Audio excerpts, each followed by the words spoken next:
ഞാനിപ്പോൾ ഒരു ന്യൂസ് കേട്ടായിരുന്നു. നമ്മുടെ ഇറാൻ്റെ നേതാവ് അവന്മാരെല്ലാം കൂടെ ബോംബിട്ട് തകർത്ത് പുള്ളി മരിച്ചെന്നുള്ള കാര്യം.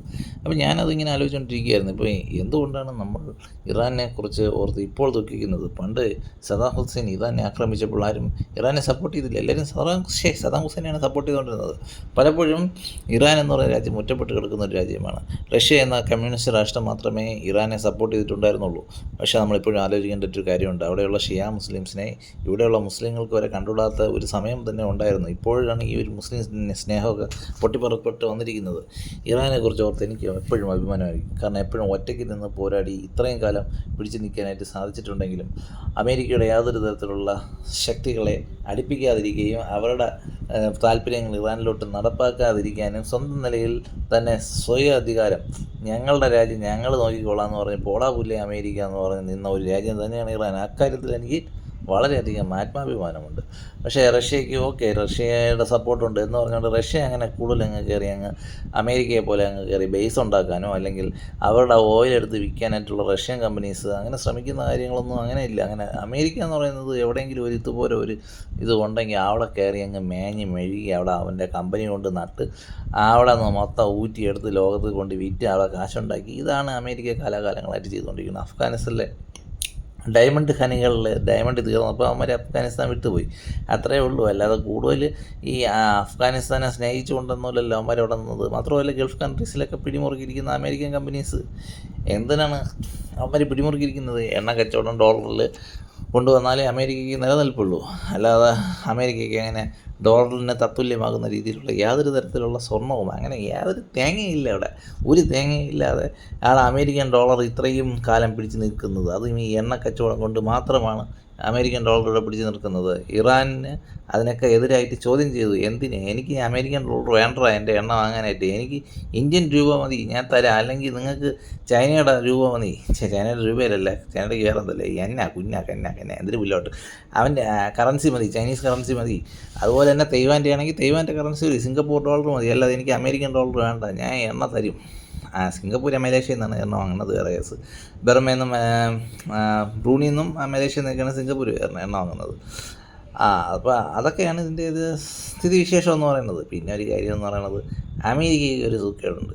തങ്ങൾ അംഗീകരിക്കാത്ത രാജ്യങ്ങളെന്ന് അമേരിക്ക കണ്ടുകൂടാ. ഇപ്പോൾ ഇന്ത്യ പോലും തന്നെ കുറേയധികം കാര്യങ്ങളിൽ അമേരിക്കയോട് വിയോജിപ്പ് പ്രകടിപ്പിക്കുന്നുണ്ട്. പാകിസ്ഥാൻ അമേരിക്ക അങ്ങ് വാരിക്കൂരി സപ്പോർട്ട് ചെയ്തുകൊണ്ടിരുന്ന ഒരു കാലമൊക്കെ ഉണ്ടായിരുന്നു. ഇപ്പോൾ മനസ്സിലായി പാകിസ്ഥാനെ സപ്പോർട്ട് ചെയ്തിട്ട് കാര്യമില്ല എന്നുള്ള കാര്യം. കാരണം അമ്മമാർക്കിട്ട് അമേരിക്കയ്ക്കിട്ട് ഏറ്റവും കൂടുതൽ പണിയെടുത്തിട്ടുള്ളത് പാകിസ്ഥാൻ തന്നെയാണ്. ഇപ്പോൾ മതപരമായിട്ടുള്ള യാതൊരു കാര്യത്തിലോട്ട് ഞാൻ എൻ്റെ ചർച്ച കൊണ്ടുപോകാൻ ആഗ്രഹിക്കുന്നില്ല. മനുഷ്യനുണ്ടോ അവിടെ മതമുണ്ടോ അവിടെ അടിയുണ്ട്. അത് മുതലാക്കുന്ന കുറച്ച് അതിൻ്റെ മേലിരിക്കുന്ന കുറച്ച് ആളുകളുണ്ട്. അവരാണ് കോർപ്പറേറ്റും ബിസിനസ്സും മുതലാളിമാരും പിന്നെ രാഷ്ട്രീയക്കാരന്മാരും. ഇവർ തീരുമാനിക്കും ഈ മതത്തിലുള്ളവന്മാരെ വെച്ച് അടി ഉണ്ടാക്കണോ വേണ്ടിയെന്ന്. ഈ മത നേതാക്കൾ തീരുമാനിക്കും ഇവന്മാരെ കൊണ്ട് അടി ഉണ്ടാക്കിയിട്ട് എനിക്ക് കാശുണ്ടാക്കണോ വേണ്ടിയാണ്. ഏറ്റവും താഴെത്തട്ട് കിടക്കുന്ന ആളുകൾ അടികൊണ്ട് ചാവും. ഇതാണ് ഇവിടെ സംഭവിച്ചുകൊണ്ടിരിക്കുന്നത്. ഈ ലോകം ഇപ്പോഴും ഈ ഒരു അച്ചുതണ്ടിൽ തന്നെയാണ് പ്രവർത്തിച്ചുകൊണ്ടിരിക്കുന്നത്. ഇതിൽ നിന്നൊരു വ്യത്യാസം ഇതുവരെ ഇവിടെ ഒന്നും വന്നിട്ടില്ല. അപ്പോൾ ഞാൻ പറഞ്ഞു തരണമെന്ന് പറയുന്നത് വേറൊന്നുമല്ല, ഇറാനെക്കുറിച്ചാണ് ഞാൻ പറഞ്ഞു തന്നത്. ഇറാൻ എന്ന് പറഞ്ഞത് ഒരു ഒറ്റയ്ക്ക് നിന്ന് ഇത്രയും കാലം ഒറ്റയ്ക്ക് വഴിവെട്ടി വന്ന് ഇത്രയും കാലം പിടിച്ചു നിന്ന ഒരു രാജ്യം. ഇപ്പോഴത്തുള്ള സാങ്കേതികവിദ്യ ടെക്നോളജി, ഇസ്രായേലിൻ്റെ ടെക്നോളജിയും അമേരിക്കയുടെ മിസൈൽ സാങ്കേതികവിദ്യയ്ക്കും മുന്നിലൊന്നും പിടിച്ചു നിൽക്കാനായിട്ട് സാധിക്കത്തില്ല എന്നൊരു സ്ഥിതിവിശേഷം ഇപ്പോൾ വന്നിരിക്കുകയാണ്. അത് തന്നെയാണ് ഇപ്പോൾ നമ്മൾ കണ്ടുകൊണ്ടിരിക്കുന്നത്, ഇറാൻ്റെ ഒരു പതനം. പിന്നെ ഇറാൻ ഇപ്പം അവരുടെ മിസൈലിൻ്റെ റേഞ്ച് വെച്ച് ആകപ്പാടെ അമേരിക്കയ്ക്ക് ഒരു വെല്ലുവിളി അല്ലെങ്കിൽ അമേരിക്കയുടെ ഒരു വെല്ലുവിളി ഉയർത്താനായിട്ട് സാധിക്കുന്നതെന്ന് പറഞ്ഞാൽ അമേരിക്കയെ സപ്പോർട്ട് ചെയ്യുന്ന ഗൾഫ് കൺട്രീസിനെതിരെ യുദ്ധം പ്രഖ്യാപിക്കുക എന്നതാണ്. അത് പക്ഷേ ഒരു മണ്ടത്തരമാണ്. കാരണം യുവന്മാരെ ആക്രമിച്ചെന്ന് പറഞ്ഞുകൊണ്ട് ഒരു തേങ്ങയും നടക്കാനൊന്നും പോകുന്നില്ല. ഒരു അസ്ഥിരാവസ്ഥ സൃഷ്ടിക്കും. പക്ഷേ ഇപ്പം ഇറാൻ്റെ നേതാവിനെ ഞങ്ങളെ കൊന്നിരിക്കുകയാണ്. ഇനിയിപ്പോൾ ഒന്നും ചെയ്യാനില്ല.